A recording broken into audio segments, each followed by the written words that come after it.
My name is Geshi Karuri Sabina.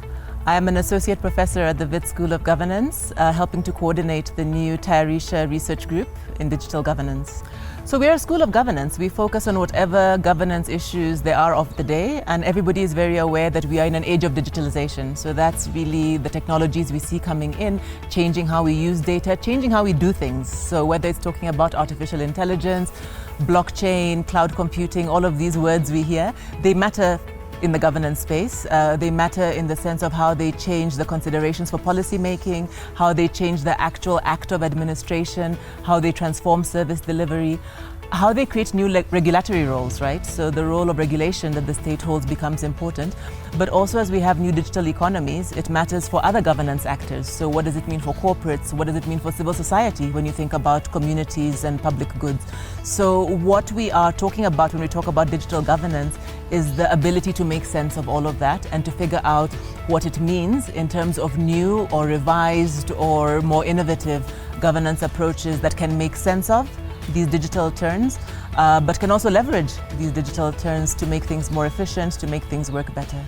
So one of the very popular digital governance interventions in other countries has been the move towards digital ID and all online digital services. So what would it look like to say that every South African can do your driver's license, your ID, your renewal of your car registration, that you could do any of that from your phone?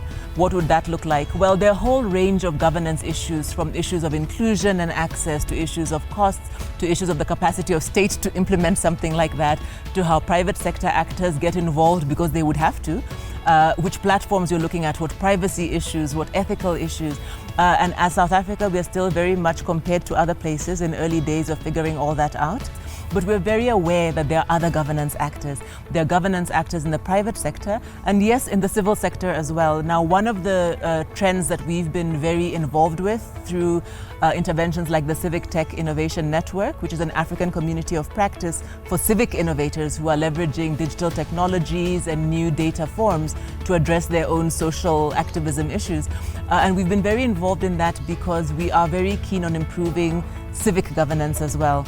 Interventions we're making in that regard are, for example, the community of practice I've just mentioned, CTIN, but also in beginning to offer training opportunities. We've started a new short course on civic tech innovation, where we are actually actively, in fact, even trying to make it affordable for civic actors to say that actually you are part of governance in this kind of space, and you need to have access to that capacity building.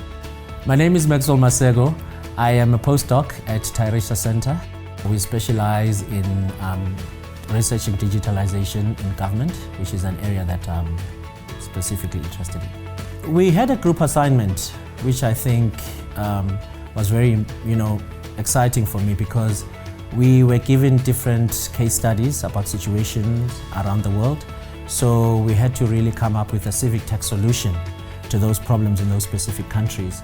So I think what I liked about that, because our group was diverse, we then brought in different experiences from the NGO sector, from the municipality, from a journalism background, because we had different people in our group.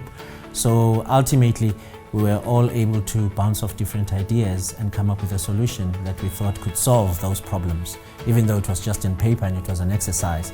But I mean, it was real life problems.